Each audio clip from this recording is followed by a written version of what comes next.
Been a while since I've made one of these videos, so I thought I'd just make a new fresh one for the latest version of PhotoCuller.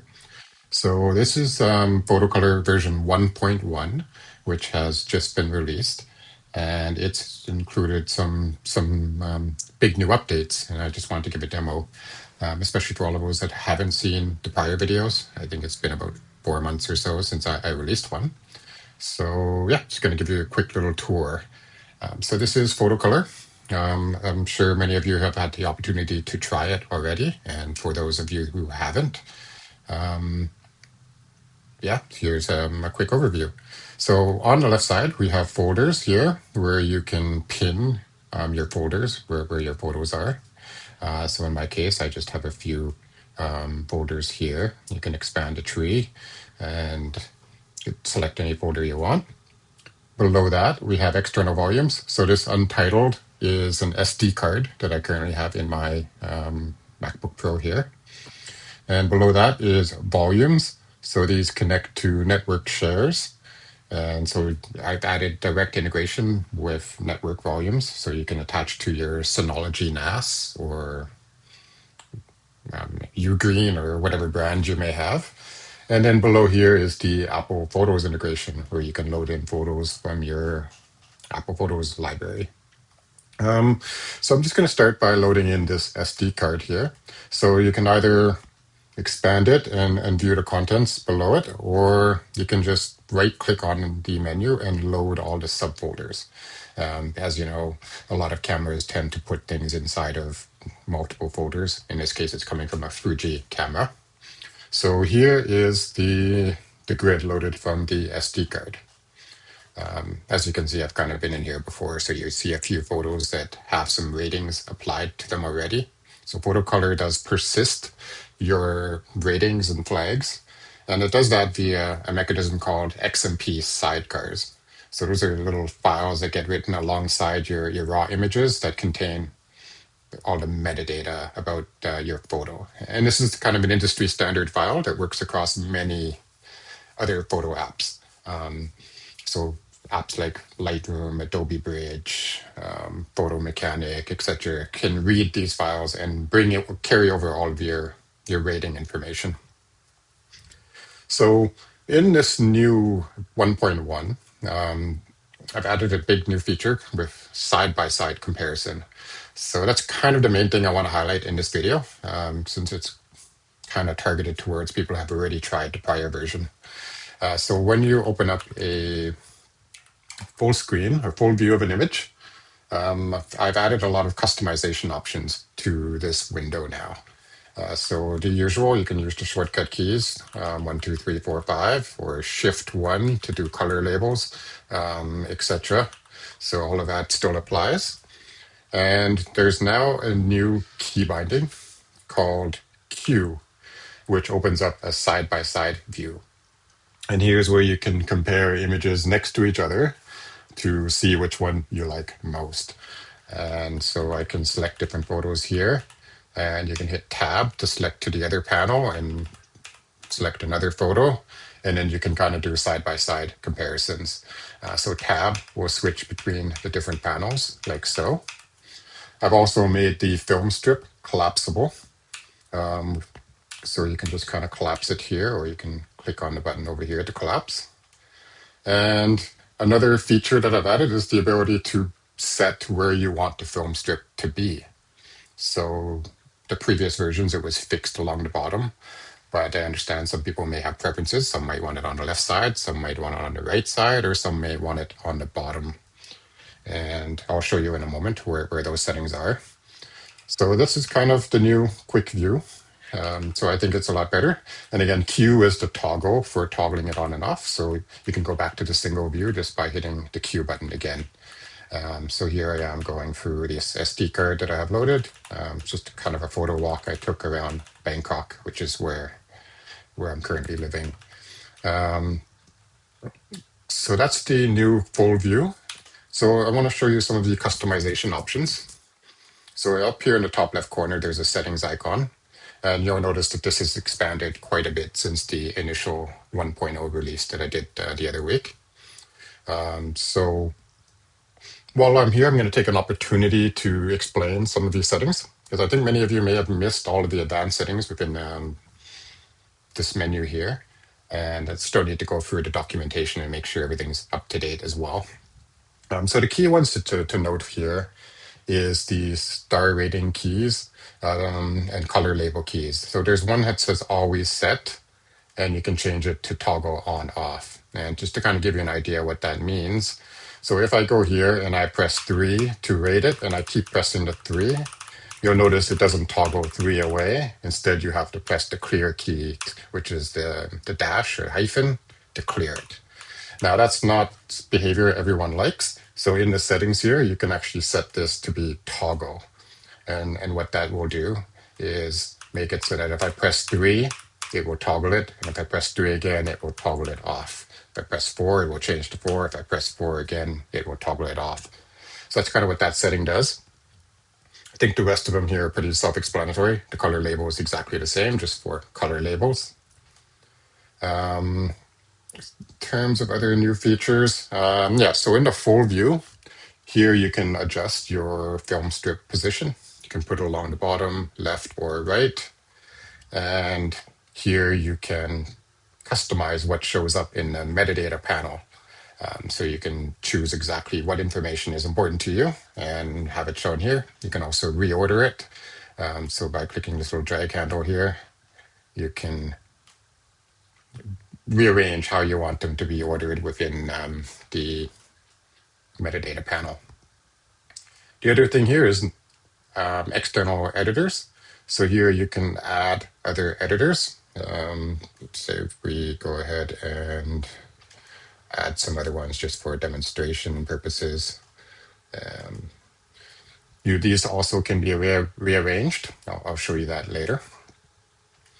In the performance, you can now tweak the performance parameters of PhotoCuller.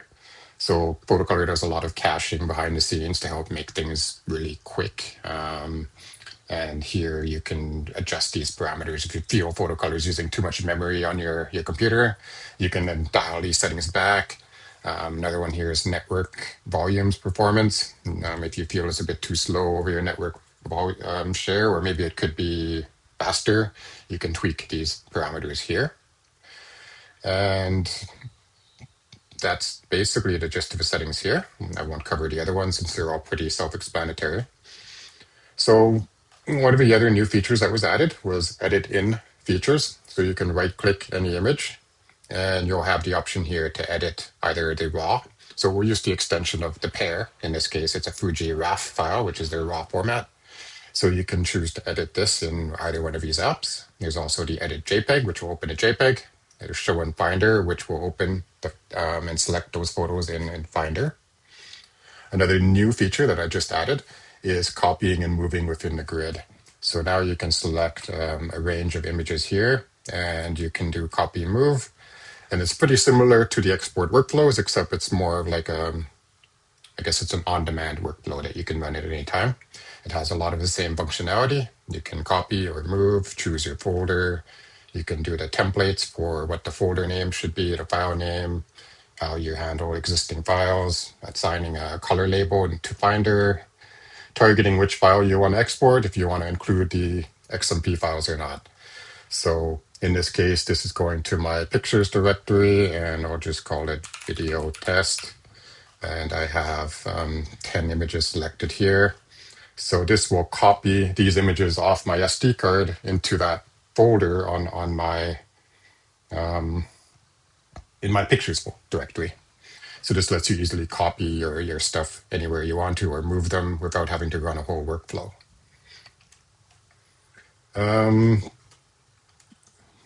Let's see. So I've renamed this here to be a workflows button. So this is basically the same thing as I just showed you, except you can set presets. So one of the things that I use it for is I typically tend to send my raw images to one location, and then I send my 4 or 5 star, like best of the best JPEG images to Apple Photos. And this kind of lets you set up these kind of workflows that you can repeat over and over and over again. I'll just set up a quick little demo one here. We'll just call it demo. So here you can set the filter criteria. You can choose if you only want to target the flagged photos, or you can choose where the rating matches a specific criteria or it has a certain color label. Stacking, I didn't show the stacking yet. I'll show that in a moment. There's the file type, if you want to only do RAWs or if you want to do the alternate JPEG file. Here you can choose where to send those photos to. So there's three options. There's folder, there's Apple Photos, which will create it on Apple Photos, and then there's NAS, which lets you choose to connect directly to a network location. So those are the three options here. And it's pretty similar to the other panel that I just showed you. You can choose copy or move the photos. You can choose a template. So inside here, you have lots of different variables that you can use. And this will inject that into the template. So for example, if I were to choose year, it would then create a folder with the name year. So in this case, it would be 2025 slash my photos slash, and then maybe I would do, I don't know, camera model. So this would then create a folder with 2025 slash my photos slash XT5, which is the camera that I use to take these photos. And you have the similar templating available on the file name. For this demo, what I'm going to do is show session variables. So sessions variables are temporary variables. So in this case, let me set photographer name, and I'll show you how that works afterwards. And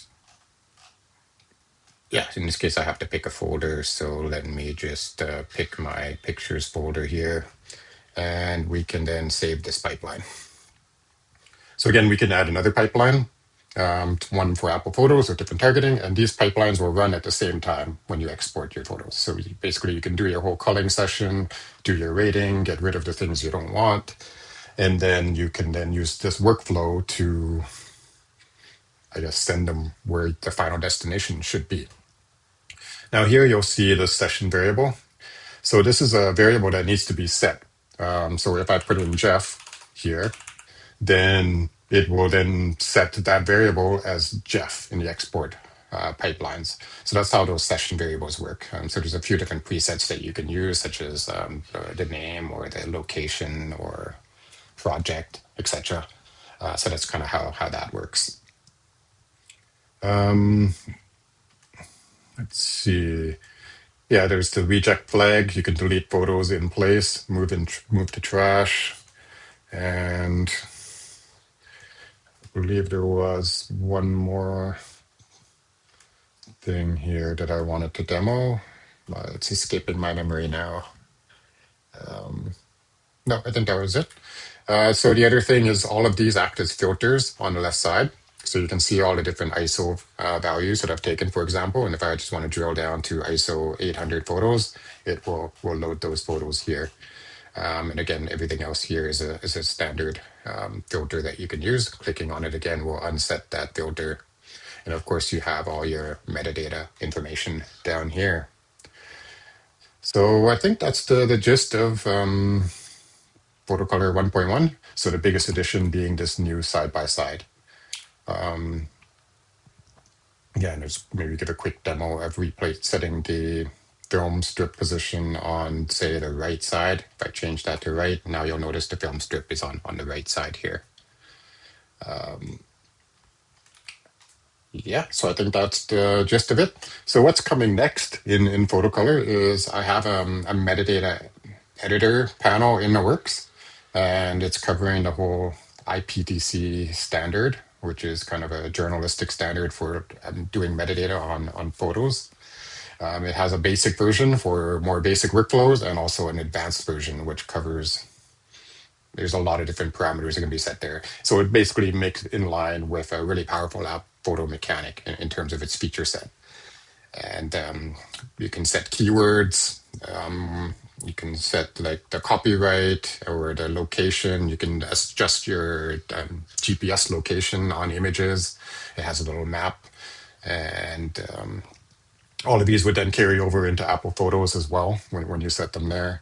So that's the next feature that's currently in the works. It's not ready yet, but that's what's next. And then after that, I think I will start putting more of my time starting the iPad version of the app, which I'm I'm looking forward to that myself as well. I just wanted to flesh out a few more core features within PhotoCuller to make sure it's like a really powerful and useful tool for everyone who has it and uses it.